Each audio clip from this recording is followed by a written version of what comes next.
So 20 years from now, immigration will be a theme. Why do we need it now?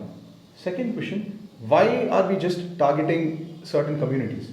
One of your favorite authors was also put into prison. The NRC becomes a crucial part of how the country deals with its own citizens.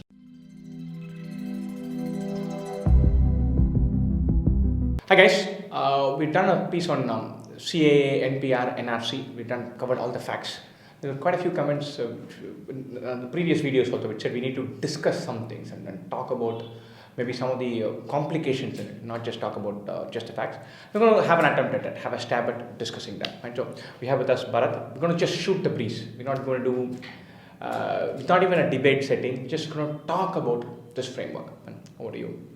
So the previous video was really elaborate and it covered most of the facts surrounding the NRC, NPR and the CAA. I want to start off by cutting right to the chase. Why the whole NRC, CAA, NPR? Why do we need it? Okay. See, to start with the CAA framework, the NRC framework is forget CAA, just the NRC, National Registry of Citizens, gives you a sense of who are Indian citizens. Right? So, one, I think we are in a geopolitically crucial location. So, I think we need to have a sense of who are our citizens. Illegal immigration in many forms is already a problem in India. Probably some parts of the country are not sensitized enough to it. The coastal towns on the west don't face illegal immigration. And so, but the places which do are sensitive to it. And the other thing is we're probably going towards a place where immigration is going to be a theme globally. So, especially with climate change and 100 other things. So 20 years from now, immigration will be a theme. Right? We might allow it, not allow it, we might take a decision on it, we can say who can come in, who cannot come in. But you can have the toolkit to do any of that. Only if you have a system which says, okay, these are our citizens. And therefore the NRC becomes a crucial part of how the country deals with its own citizens. Right? So that it has to be there. Right? So I think there is a reason and a basis for having a registry of citizens. For distributing what your Aadhaar card and the system of UIDAI, they've solved one part of the problem of public services being distributed. There's an enumeration service of saying who is a citizen of India. So I think there is merit in having a go at listing down our citizens and then having it. The CAA, we are, as I said, extending on the geopolitical situation. There is persecution. There is persecution on religious basis in countries nearby. And therefore, there is a need for us to say, okay, we will help out people who are being persecuted in some ways. So I think there is a credible argument definitely to be made for having a registry of citizens and also perhaps for the CAA. So the follow-up to why this bill is being enacted. So first question, why do we need it now? Second question, why are we just targeting certain communities?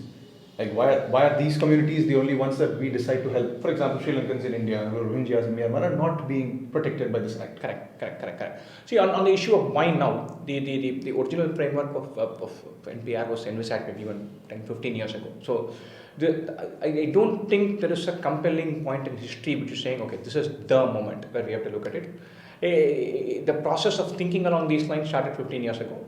We've moved along to a point where it can be enacted and therefore we're going. Second issue, the legality in terms of a constitutional angle to it. The Indian constitution makes it very clear that it will not be discriminatory on the basis of religion. So the Indian constitution cannot even, technically speaking, should be agnostic to the idea of what religion any citizen comes from. Whereas this law is very clear. The CAA says that we will give some form of accelerated route to citizenship to Hindus, Sikhs, Christians, Buddhists, specifically not Muslims, effectively. Right? So the government argument to it is effectively, see, we're talking about religious persecution in cities, in countries neighboring to us. Most of them that we're talking about are Muslim majority countries. Therefore, minority persecution per se cannot be against Muslims. Therefore, this is the basis. In my mind, it is not wildly discriminatory because the government has made it a point to go out and convey that no citizen of India will be discriminated on the basis of religion. When you're targeting some specific things, the minorities coming in, then you're looking at persecution around you, and that happens to be on the religious ground. The minority-based persecution that is not there for Muslims, therefore we will begin. So, I realize this is where the country has drawn the line as to what they choose to protect and what they choose not to protect. In the sense that there are minorities within the Muslim communities which will probably be left out by design. Correct. So the Ahmadiyya sect in Pakistan or extending it to Rohingyas, this act does not cover that. Where that is in some level it's a judgment call. It's basically sometimes the left wing does a little bit of what about this, what about that, and so if you're doing this, why should we not protect the Ahmadiyyas? Why are we discriminating against the Rohingyas? You can say you're discriminating against Indian Muslims, and that is bad. There's a legal claim, there's a constitutional issue against that. But there's no basis to say you're discriminating against the Ahmadiyyas sitting in Rawalpindi or the Rohingyas in some other place. To my mind, we have to be a compassionate country. We have to keep in mind something, the suffering of people around us. Which battles we pick to choose in terms of targeting what we can address, that need not have the same secular framework that we have to have for Indian citizens. And so I cannot be equally worried about all forms of persecution across the globe. I cannot. I have to steadily say that there will be no form of religious persecution in India. And I don't think this sacrifices that. And so sometimes there's a pragmatism angle to it. The Rohingya problem is something that worldwide people haven't come to terms with. They don't understand it. And so we should not claim to understand that problem. We should claim to tackle a simpler problem that is right up our alley. And so the government contention, you should also keep in mind that this is a democratically elected government purporting to have represent the majority view. And there is a majority view that Hindus are being persecuted in some of these countries. And into many aspects it is undeniable. There's no ambiguity about that. We have acknowledged it, we have accepted it, we have investigated it, and then we are saying we'll take a step to act against it. Now saying, okay, why are we protecting only this? Why can't we protect somebody in Serbia?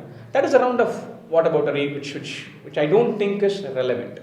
So just to give a clarity, he's slightly left of center, I'm slightly right of center. Fine. So therefore, there's a debate angle to what we're doing as well. So that is my issue. I don't think there is any credible claim where India can say, okay, we are protecting this, why should we not do that? There are lots of people who are persecuted. We are fighting our battles after picking them. I don't think there's anything wrong with it. The national security angle and the protection angle, the safety angle, there are multiple things that a government has to keep in mind. And they might say, what problems can I handle? What problems will not have unintended consequences? What problems are dear to me? What problems don't carry risks? And then say, I'll handle this.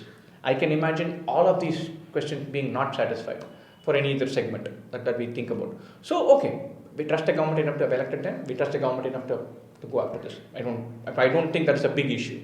Okay. I don't think we need to be there to prevent persecution of every step. Okay. So you're saying holes can always be poked. And I completely agree.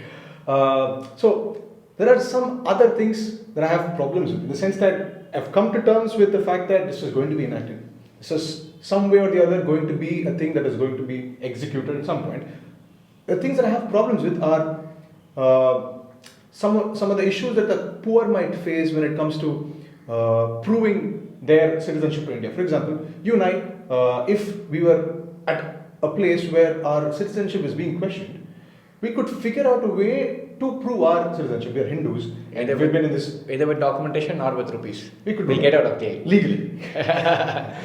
But the poor might not have the assets to get to that. They might not even be aware that a citizenship is being enacted. And so that is something I have a problem with. The other thing is the bureaucracy angle that comes up with this. If there is a bunch of people that are being questioned for something by the authorities, the police, they might pick on the Muslim out of that group. If it is a Hindu or a Buddhist or a Sikh, he might get away saying, I'm a Hindu, I have citizenship, I have certain laws that you cannot cross. But the Muslim guy might face that issue. That is something that... Correct. On this, I'm kind of unequivocally with you. I'm right of center. I can appreciate the conservative view. I might not hold them, but I can clearly see where they come from. I can say that they represent a majority view.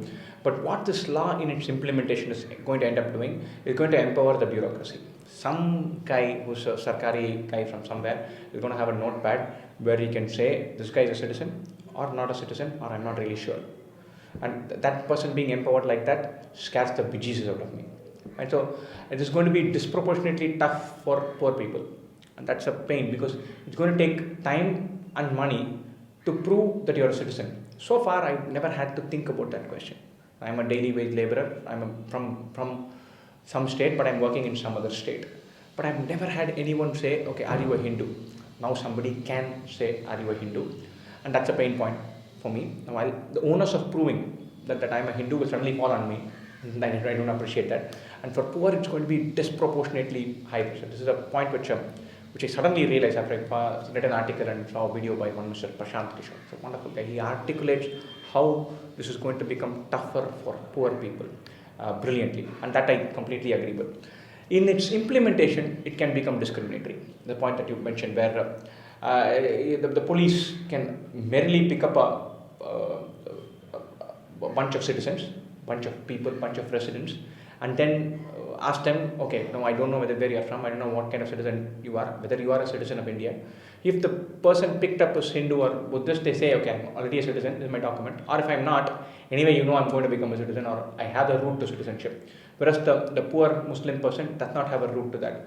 So after it is implemented, the script might say that it's not discriminatory, but the implementation, the empowerment that the police and the bureaucracy get could make it wildly discriminatory, and that scares me. Whether I'm ideologically right of center or ideologically left of center is immaterial. The fact that if it is implemented in its clearest form, there is a possibility that it lends itself to abuse either to bureaucracy or to the police is a scary point. And that the burden of that will fall disproportionately on poor people is a tragedy. And so that is a big issue. I'm completely with you on that, and that it is going to happen. This brings us another thing that we were discussing. This is particularly sensitive, the angle of our government to this, because this has been in discussion for a long time. But when this is being implemented by this government, there is a certain angle of this government to it. And that's also scary, because our government, for all its accomplishments and discussions and how they have done some good things, they have not earned the trust of the people on some key issues. So I can clearly see, if this had been done in 2006 by the UPA government, I won't say this wouldn't have cost a flutter, it wouldn't have been as big a deal as this, definitely not. The fact that this can be misused, there is an angle where this lends itself to a potential discrimination, that there is a possibility that there is a Hindutva element to it through backdoor. All those things are operating at the back of the mind of people. And so the government has crippled itself by its 100 moves in not having the trust of people. The government is not able to credibly say, hey, I know what I'm doing, why don't you come along with me? Because all of us, at least some of us, a large number of us are saying, these guys are saying this, but you know what, they have that up their sleeve. And that angle is because they have not earned the trust of the people. And that is something that they have not done through 6-7 years. And that is what is causing them, creating stumbling block for a bunch of things that they're looking to establish. So we've discussed the angle that the law could have, the things that could go wrong with the law. But I also want to touch on the things that went wrong, as in not wrong, the consequences of the law that being enacted. So I want to bring our attention to the protests that took place. It started in Assam, where they were hesitant to allow this law in place, which would allow some people to get nationalized. And they had issues with messing up their demographic balance. And this led to a domino effect in other parts of the country, places like Delhi, Bangalore, where you had 144 in Bangalore, you had protests outside colleges in outside Jamia Millia and Aligarh, and even in JNU. So I have issues with the way the government reacted, in the sense that the way the authorities reacted. I feel it was a little too harsh. People have been hurt, lives have been lost. Maybe this could have been done more elegantly. Elegantly is probably pushing it. Again, I'm with you there. I think I saw this again. I hark back to that nice interview that I saw. He mentioned very clearly the law being pushed through, Parliament voting on it, and pushing it through, the government laying claim to have the voice of the majority, opposition protesting against this, media highlighting this, people protesting against this. All of this is part of a democratic process. So till this point, it was all fine. Government tried to push something, or that's their job. They have to get a majority opinion and push it through and form a legal framework for it. Opposition, some parts of the opposition saying it's not good, and then people not having clarity with it. The government having to clarify. The press describing both sides, and people coming out in the streets and protesting. All good. Where it went out of whack was the reaction by the government. Now the government will always come back and say, look, we have some information that you don't. There is a security angle to this. They are saying this, but this is what they were plotting. And we saw some guns and stuff placed here and there. All of that, governments have historically used it. And so, but in this case, I think the evidence is overwhelmingly towards the fact where we feel that the government has clamped down on these protest movements excessively aggressively. They've gone out after chasing and clamping down on this. Probably a lively debate and discussion, they could have still passed it all naturally happened, but they probably have veered towards the less elegant solution, like you would say. The elegance has been gone. This also harks back to the fact that our government has a trust deficit. People are worried because we feel, okay, this is what they're saying now. They've gone multiple times. Different constituent members of the governing team have gone out and said, we will take every effort to treat every Indian citizen equally. This is not discriminatory. That's their script. They're coming out and saying it unequivocally. We still don't trust it. We still feel like that's what you're saying now. 5 years from now, some joker can go after a few Muslims and they'll have to fight to prove that they're citizens. That's going to happen, and you know it and I know it. And that angle is there at the back of the mind for everybody who's protesting. And that is why I think the government is overreacting and saying clamping down on protests. I just want to point out, one of your favorite authors was also put into prison. Ramachandra Gua, he got into a scuffle with the authorities. It's unfortunate. So I'm glad that Mr. Ramachandra Gua is going out there and saying, okay, I will stand there with everybody else and make a protest. And I think the government is going after people to hit headlines. And so, the cynical part of me, which I feel, is that the government has an extraordinary pulse on how socio-cultural placeholders play with their electoral politics and how it plays with their base. So if you see the events calendar, like every place which is a company or a corporate has an events calendar. What are we going to do in June? What are we going to do in August? What are we going to do in December? It follows a certain thread. There's Article 370, there is Ayodhya, there is CAA NRC NPR, and they have a complete handle on this. They know what is going to happen in Act 1, Act 2, next scene. They know the whole shebang. And because they play out this entire calendar, it clouds us from far more important issues happening in the rest of the places. And that again is something that I find unusual. There is no need for the entire country to have a round of rapid discussion on protest and how the protesters have been handled. When 5 other things could have been happening. The most important of those, one of my favorite topics, which I think is being extraordinarily ignored, is the economy. So I think there's an event calendar angle to this, which I find scary, that they're able to handle and work around the feelings and emotions of the giant majority of Indian people and play them to a T, while all the time talking about the things making us talk about the things they want us to talk about. That angle is clearly there with our government, which is again a scary part. That is the fear that we are talking about bunch of things except the economy and education and healthcare and what is governance and all of that. It plays, and therefore they're doing it. Wonderful, guys. I think we've covered more or less the broad contours of what we had to cover. There's a new format that we're trying where we have a chat and discussion and shoot the breeze about different things. Try to see point pros and cons to one identity. Do drop us your comments. We will create further videos by keeping those comments in mind. And once again, when you're preparing for this exam and interviews, start with the facts, know all the bases, and then go to the flavor. And then hear both sides and then form your opinion. Don't jump onto the opinion bandwagon without being clear about the facts. Facts are indisputable. Opinions have flavor to them. So keep that in mind, and best wishes for your